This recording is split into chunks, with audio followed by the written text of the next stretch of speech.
Hi, I'm Malika Bilal filling in for Femi Oke, and you are in The Stream.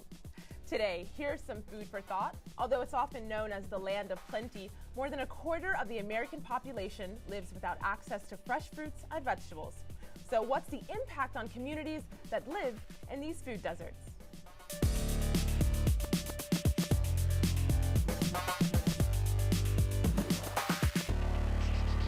Omar Vidar is here looking out for your live feedback. Now, Omar, I know that the desire to have fresh fruits and vegetables is something we can all relate to. So is our community, are they sharing personal stories about that? You know, this is really impacting them. It has hit a nerve with a couple of people. If you take a look at my screen, you see Moika here saying, "This is infuriating to me. I work in the hood, quote unquote, and I have to go 15 miles out to get a healthy meal. What can I do to help?"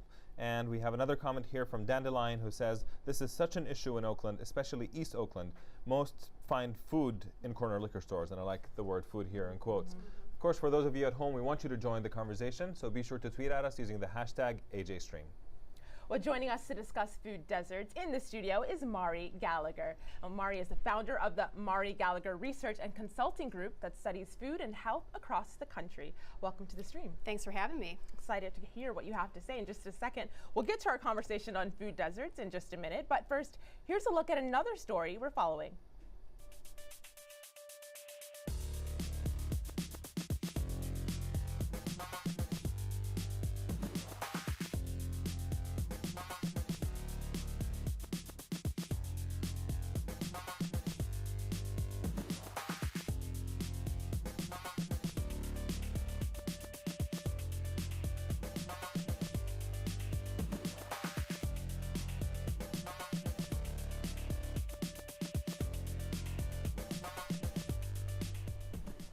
More than 50 million people live in a state of food insecurity.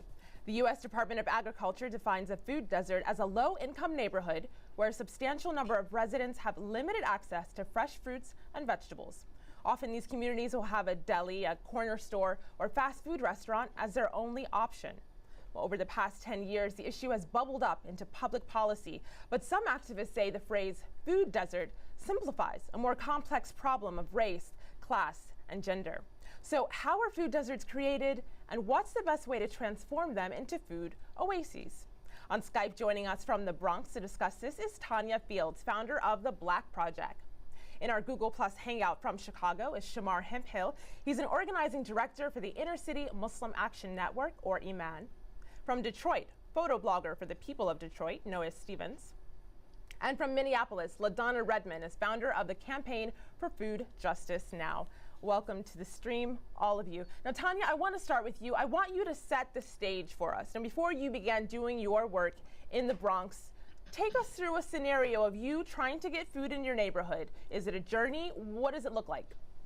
So, I think my circumstances weren't necessarily any more unique than anyone else that lived in my community. Moved to the Bronx by way of gentrification out of Harlem in Manhattan in New York. When I was 22 years old, a 3-month-old baby, still going to school full time while also working full time and trying to raise a child.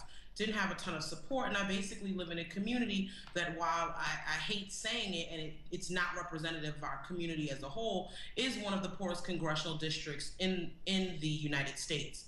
And so really trying to find food was, I faced many of the symptoms of living in a community that was suffering from poverty. Finding food where the quality was not great, but the prices are disproportionately higher than many of our more affluent communities. The trek to get it much longer. I have, when I was 23, I had a second child, and she was diagnosed as a chronic asthmatic pretty much by her first year of life.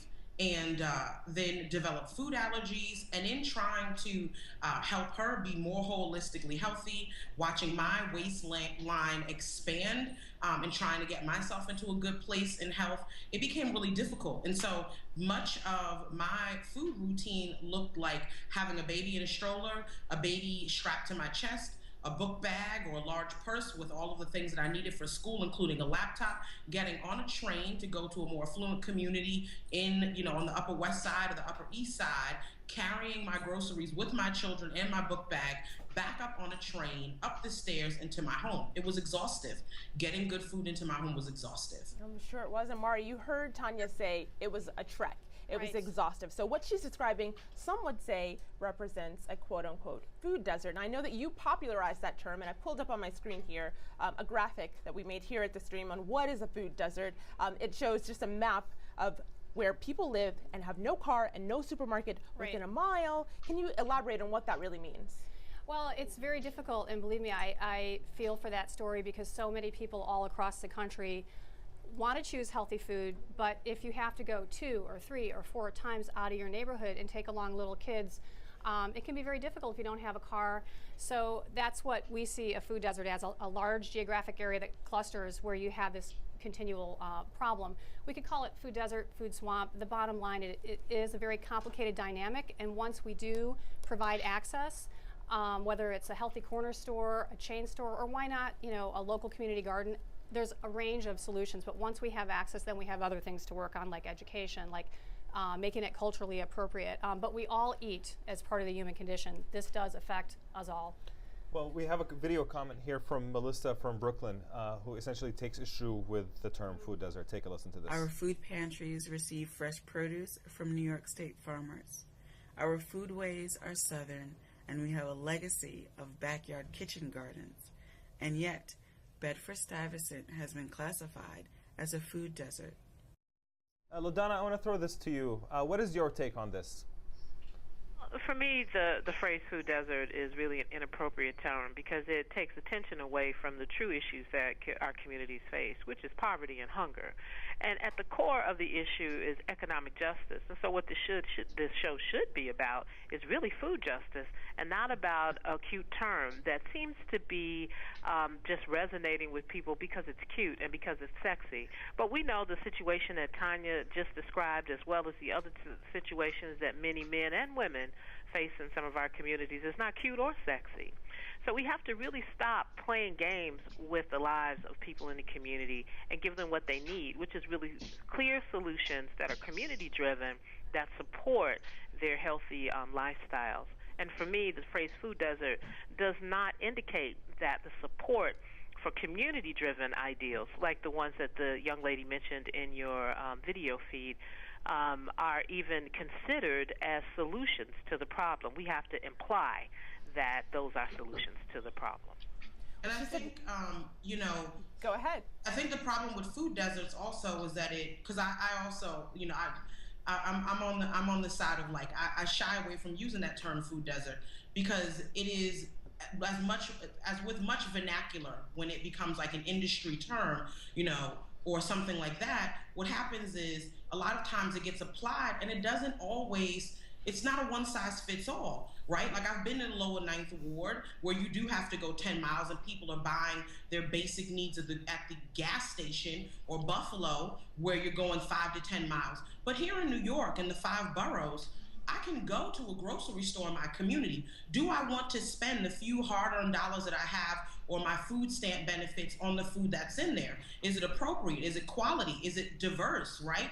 And so what happens is if I'm getting on a train to go down to East 86th Street or to 59th Street to go to Whole Foods or someplace like that, it doesn't mean I don't have access to the food. It means that I have to try much harder. What it does is put the onus of good quality food on those who are the ones who are suffering from a corrupted global food system. Now that sounds a lot more like food apartheid. Now that's the term that I've been using. Now something that Arnie said earlier that I do agree with is like whether we use food desert, food apartheid, food swamp, at the end of the day, inaccess to food really is a symptom of a much deeper issue, and that issue is poverty. It's economic exclusion. May I interject? Well, Tanya, please? you just dropped a heavy term on us, food apartheid. Noah sounds like he wants to get in. Go ahead, Noah. So I grew up in Detroit, which by any stretch of the imagination is a economically distressed city on welfare, and we always ate healthy food. We always had access to a grocery store. If we had to walk We would put the food in a wagon. Right now I'm doing a photo project where I'm bicycling to every grocery store in the city of Detroit, photographing the produce that's offered there, as well as at least one patron of the store, interviewing them about what it means to search for healthy food in the city. And Noah, we're showing, as you're speaking, sorry to interrupt you, but we're showing your photos on our screen now, but please continue. Yeah, so these are stores that are in neighborhoods where according to the U.S. Census Bureau, the rate of people living in poverty is about 2.5 times the national average of 15%. So they're up like 39%. And in store after store, even in the most dangerous, the most desolate neighborhoods, I continue to find shelves that are stocked with the food that you're seeing right now. So the assumption is that places like Detroit, that inner city urban communities don't have healthy food in the stores that are there. I want to see if that assumption has merit. That's why I'm going to every store in the city and photographing it. As far as my personal experience is concerned, as far as the 10 stores that I've visited so far have borne out, the food is available. And I think we really need to reshape the conversation away from supply and towards demand.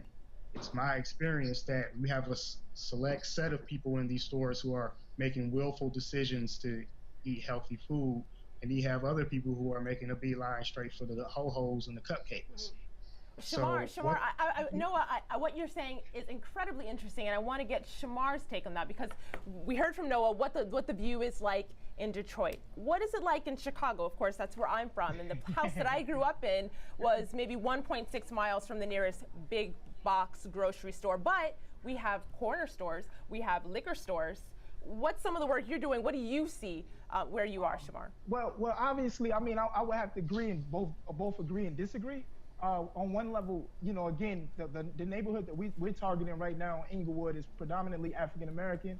It is one of the largest communities on the south side of Chicago, the southwest side, to be exact. And you have a situation where it's not unlike New York. You can't get on a train, or there's grocery stores everywhere. Everyone depends on both the liquor store and the corner store. We attempted to go after the corner store as an intervention because we after doing an attitudinal study and that we partnered with Applied Research back in 2007, we found out that people felt like they were eating healthy, but they were getting all junk food. So again, we understand that we have to shift the conversation to the level of engagement, re-engaging folks back to eating healthy, because folks in these neighborhoods have always eaten healthy. It's just the lack of access that they have in these neighborhoods. So again, you associate this idea of, okay, food desert, is it a sexy term? Is it something that we can relate to? I think on both ends of the spectrum, it captures the attention of the fact that, man, we don't have access to healthy foods. So again, these corner stores are the predominantly access for grocery stores, a gas station. So let me paint you a picture here. At 6 o'clock at night, 7 o'clock at night, when corner stores are closing up, the gas station becomes the only option. Right. So you'll literally have a mom out there with 2 babies in a stroller, pointing outside of a bulletproof glass window, pointing to the products that she needs. You know what I mean? In a very violent neighborhood. If everybody knows what Chicago is, I mean, it's been the center of attention when it comes to violence. So for us, it's more so like, look, how do we both get access into these corner stores? And then at the same time, how do we both engage and educate folks that are on the margins, that are not part of these privileged platforms, to have these discussions about what is healthy, what is not healthy. Yeah, Mari, I know you have a lot to comment on this. Because what I'd like to add is that... It looks like Shamar just set off a firestorm. I want to just take a little pause because I want to get the community in here. Warren, go ahead. All right, real quick, Mari, I know you want to comment on some of this, but we have a couple of comments here, if you take a look at my screen, about why food deserts exist. Karimo says they exist because big business doesn't waste money building supermarkets in poor areas. And Redwood Girl agrees and says Safeway closed many stores in the Oakland Flatlands over 20 years ago because it did not like the profit margins in those poorer areas. So to what extent is this just a business decision that these big supermarkets are making? All right, well, first let's just maybe put to rest or not the food desert term question. You know, first of all, I think it's great, like one of our colleagues here on the show said, go out and see the stores, see what they're selling. We do see a lot of communities around the country that unfortunately have those gas station mini marts, and they're on the rise. Your question is, why did those other stores go away? It's complicated. The whole situation is complicated. There's not one single problem or solution. Many of those stores are owned by big companies, and they have certain profiles of markets that they want to be in. They say it's not race, but they have a certain set of neighborhoods that they want to be in, and then they have sister stores. So for example, we had Jewel for a long time in Chicago, and then the company had owned Safeway. Now Jewel has spun off, but you know what I'm saying, like there's a lot of different industry changes. Sometimes it's hard to put parcels of land together. We're going to maybe talk about the Whole Foods planning to go into Inglewood, the neighborhood we're hearing about. That area actually, it's 100 parcels of land put together. Sometimes it's very hard to do these deals, but you know what? We all do eat as part of the human condition, and even poor people buy food. Some are on SNAP. We have 40 million people across the country today on SNAP. Of course, for our international audience is Supplemental Nutrition Assistance Program, formerly called food stamps. But I want to say one more thing that really bugs me, and this is in agreement with how phrases can become very charged. So I think the phrase food desert did a service. It got everybody paying attention. Now we have to focus on the real issue. But people want to just understand it simply, or they have stereotypes. The food desert is poor. The food desert is inner city. Sometimes that's code for maybe the food desert is black. You know, we see food deserts all across the country, genuine food deserts. And by the way, in Chicago, in the food desert, we identified 12,000 households earning $100,000 a year or more.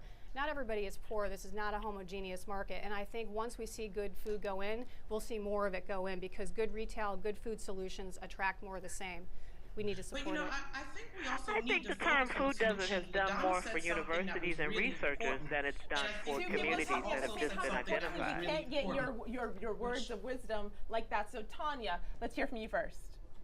So I think that, you know, talking about solutions, one thing that, you know, LaDonna said and both Melissa said that's really important is like, and speaking from a perspective as a black, you know, a young black woman who is the product of two parents who were, you know, originally raised in the South, children of sharecroppers, rural, very poor.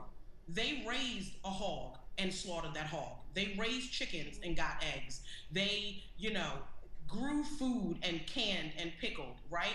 And they were poor. They were sharecroppers, right? They lived in house, you know, my mother lived in a house that had a dirt floor, right? And I think several things have happened, particularly when you start looking at urban areas where folks, like, particularly like speaking from the perspective of New York, where people may be getting disconnected from that. And you look at maybe someplace like Detroit, where you are seeing where people are really having a connection to land. Urban agriculture is being taken very seriously there, right? The solutions, there's not one size fits all solution, but when we talk about food deserts, what really concerns me is this idea that supermarkets are going to be the solution that somehow increase access. And it does not include, right? Like, we're starting to have that conversation, but there really still is a lot of like fumbling around this idea that, you know, communities should have the ability to figure out what that food system looks like, that we should be talking about regional, local, inclusive food solutions that don't always depend on the intervention of grocery stores to come in. Because, you know, coming from someplace like Harlem, what that does set up, because everything is intertwined, nothing happens in a vacuum. Many times that sets the stage for gentrification. Then you start seeing displacement of folks that have lived in that community, struggle to bring that community back, create their own solutions, and then ultimately somehow ends up becoming counterproductive to them staying in the community that they fought so hard for. So again, I want to bring this back to when we're talking about what these solutions are, when we're thinking about the fact that every solution is going to be different for every community, and that the community has the right to really have sovereignty over what their food looks like. It needs to include inclusion, right? Right. It needs to include I want to swing that over to LaDonna. LaDonna, what does that inclusion look like? What's the difference between community-driven projects versus corporate projects? Well, I'll paint a very interesting picture. First, I want to say I'm from Chicago. I'm from the South Side, born and raised, moved to the West Side, did a lot of this work that we're talking about now on the West Side of Chicago. So I just got to make that clear. You know, we got some Chicagoans in the house. But the thing that, the picture that I want to paint is that when First Lady Obama introduced the idea that she was going to work on the elimination of food deserts by 2015, She didn't have Will Allen standing next to her. She didn't have Malik Yakini standing next to her. You'll have to describe who those people are for our international These are audience. people who are known as food justice activists. These are people who are really on the ground in many of the communities solving the problem of food apartheid, as Tanya has called it, really trying to work on the ground, not just to provide the food, but to provide the mechanisms by which people can get the food, how to move the food around various communities. The folks that she had standing next to her was the CEO of Walmart, the CEO of SuperValue, and the CEO of Walgreens. The solution, the public policy solution to the quote-unquote phrase food desert is really about corporate control, expanding corporate control of the food system, and using the term food desert to identify markets by which those folks can do so. It is not about empowerment. It's not about justice. It's about the corporate bottom line. And the lack of food access in our communities is really systematic of the consolidation of a food system that has really placed people underneath profits and just rolled through communities. So you asked the question earlier, why do those supermarkets close?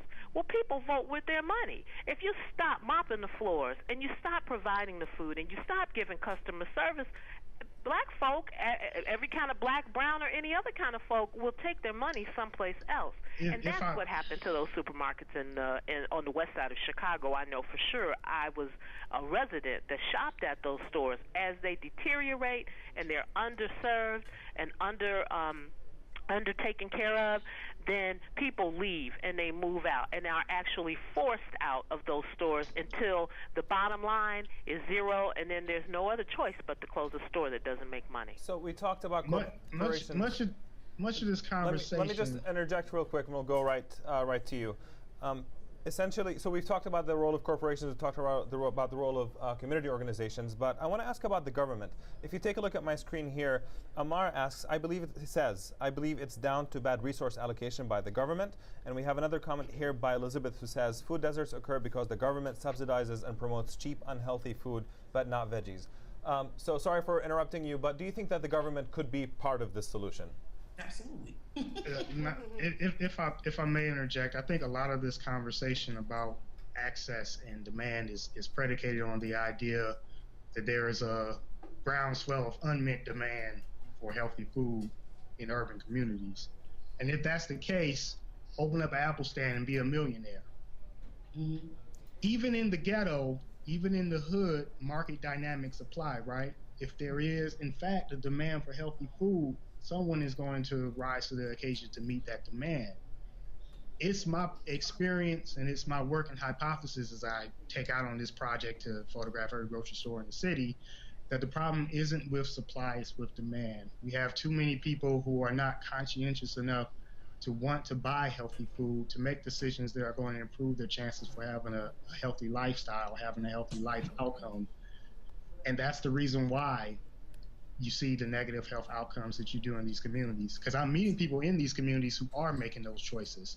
I very much want to highlight those people because they help us understand really what is at play on the ground level. And to me, it's a matter of people choosing to eat unhealthy food, even when healthy food is available. Now, so we're hearing a lot about all of the problems. I want to end us, we only have about 30 seconds. Shamar, I want to end us on what a potential solution could be. One sentence or less.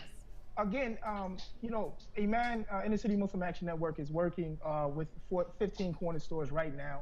We want to be able to bring these communities back to life. We know that the issue of food is not the only solution to a multi-layered problem. Again, we want to make these stores viable. We want to make these stores connected to the community, create a different dynamic, whether it is, again, a host of cooperatives or small business. Shamar, hate to cut you off. We're going to bring us all back to life in the post show. That's all the time we have for now. Now, on the next show, some Mexicans say the police are doing little to protect towns from drug cartel violence. So how did the people respond? By taking up arms. Tomorrow we'll discuss the rise of self-defense militias in Mexico. But stay with us. The very heated post show is next at stream.aljazeera.com. And all of us, we'll see you online.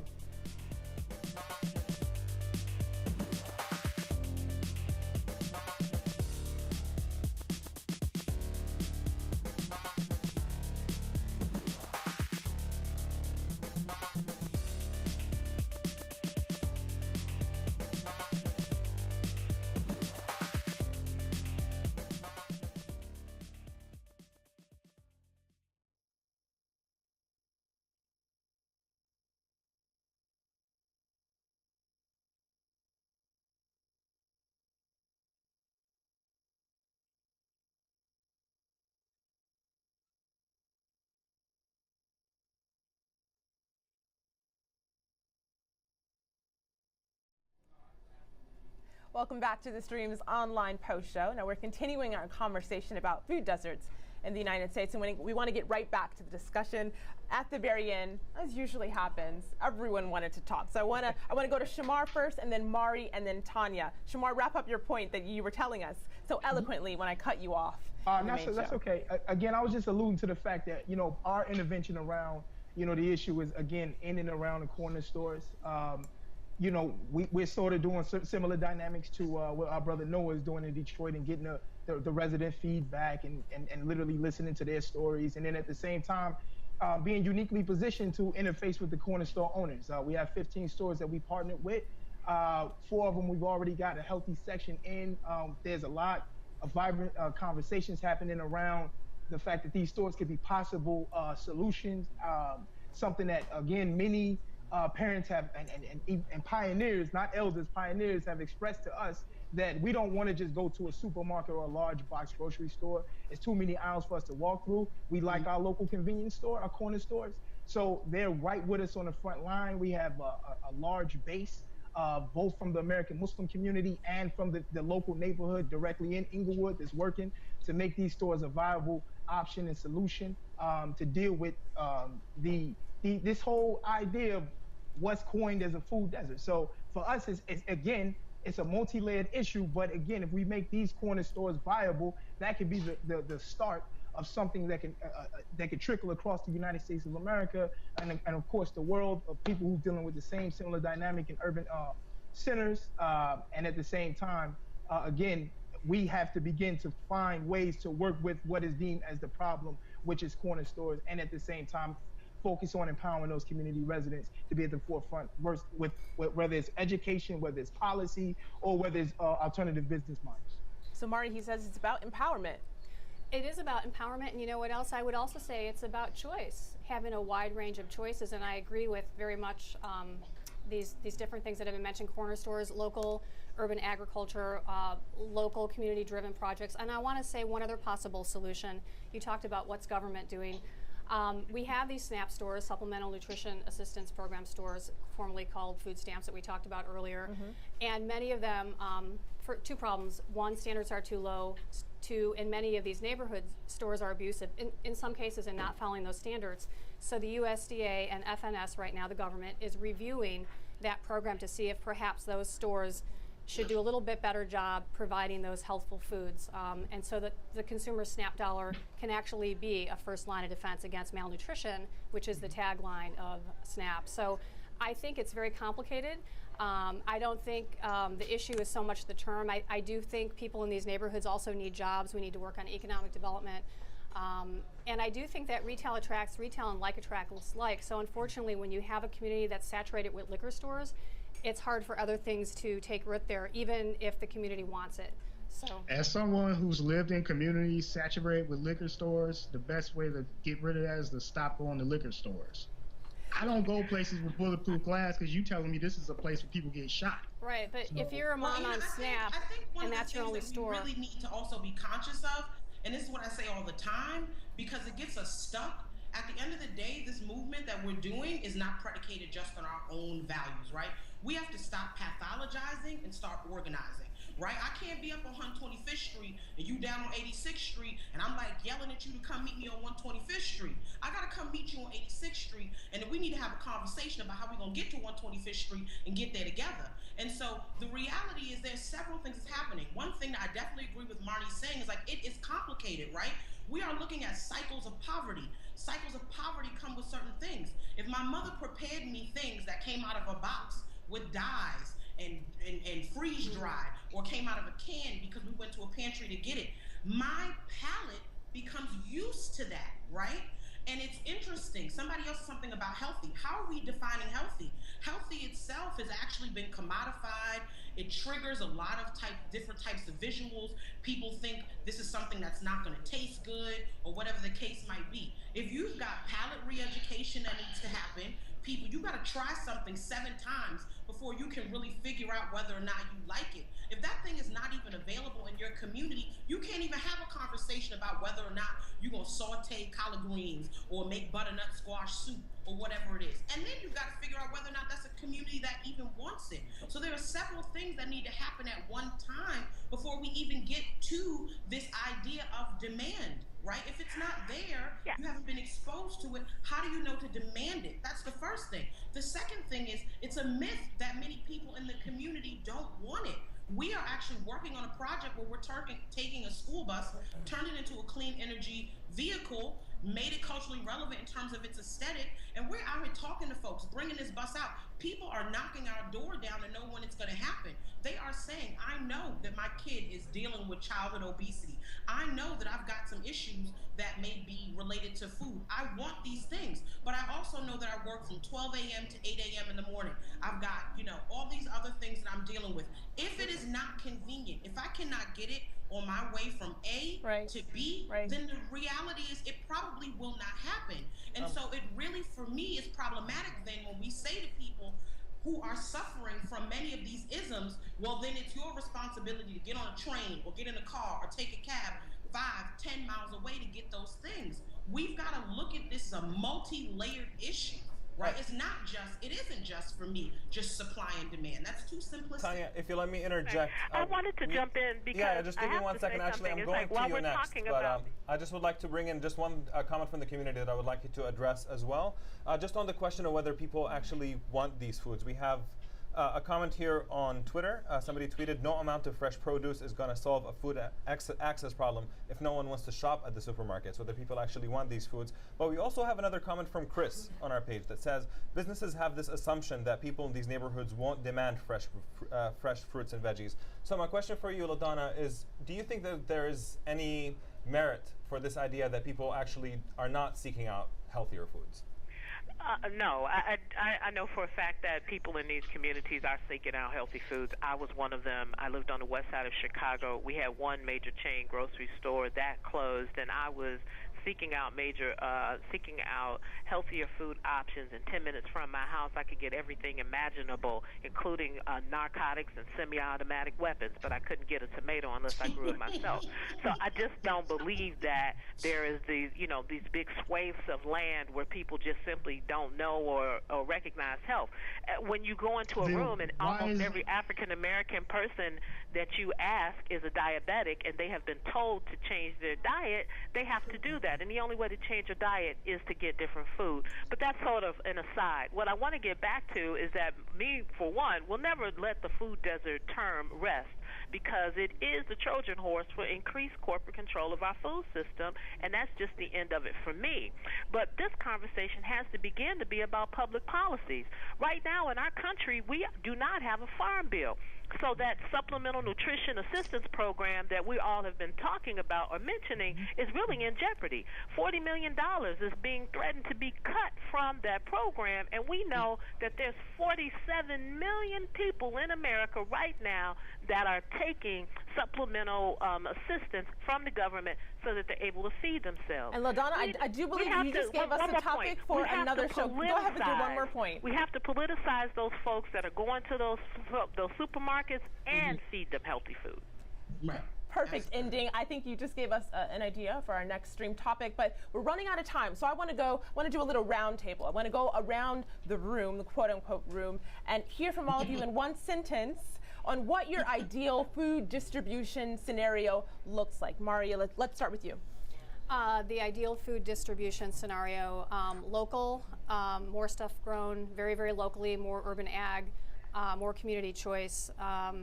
Also, to add on to that, more education and culturally appropriate food celebrations. A sentence with a lot of commas. Noah, what about you?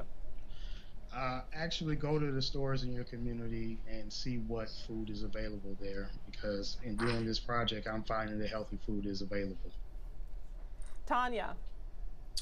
Oh, it's local. It is. It has sovereignty for the people by the people. Urban ag, access to land, connections to rural farmers, and businesses run by the people in the community. And it includes diversity. So we're talking grocery stores, farmers markets, mobile markets, as well as, added value and already prepared food that is nutritious and speaks to the cultural memories of that community. Compound sentence there. Shamar, what about you? I think I speak, I agree with a lot of the sentiments folks shared already. Local agriculture, I think viable business that is a fabric of the community itself, something that resonate with people that when they go into these stores, whether it be a big box, whether it be local grocery, whether it be a corner store, a bodega, a deli, it just resonates with folks, and it's a fabric of the community. And again, they're dignified business practices. They're treated with dignity and respect when they go in these stores, and they have a great shopping experience like anywhere else. And LaDonna. I would say that we need a soul food system. We need a system that's sustainable, owned by the community, organic food. We need an urban focused system, and we need one that's local as well. And Omar, our community, last but not least, certainly. Well, we have a last word here from Radio Clash. It says food deserts occur because more profitable to offer less healthier foods. The car is the real problem. So that's an entire other can of worms. The car, yeah, that's the first time we've heard that. Actually discuss. That's our third show that we're going to do. Third show, right? yeah. Will you come back for it? Hope you'll all come back for it. But of course, this is all the time we have for today's topic. So I want to thank our guests, Mari Gallagher, Tanya Fields, Shamar Hemphill, Noah Stevens, and LaDonna Redmond, and of course, the community. Now on the next show, some Mexicans say the police are doing little to protect towns from drug cartel violence. So how did the people respond? By taking up arms. Tomorrow we'll discuss the rise of self-defense militias in Mexico. And until then, we'll see you online.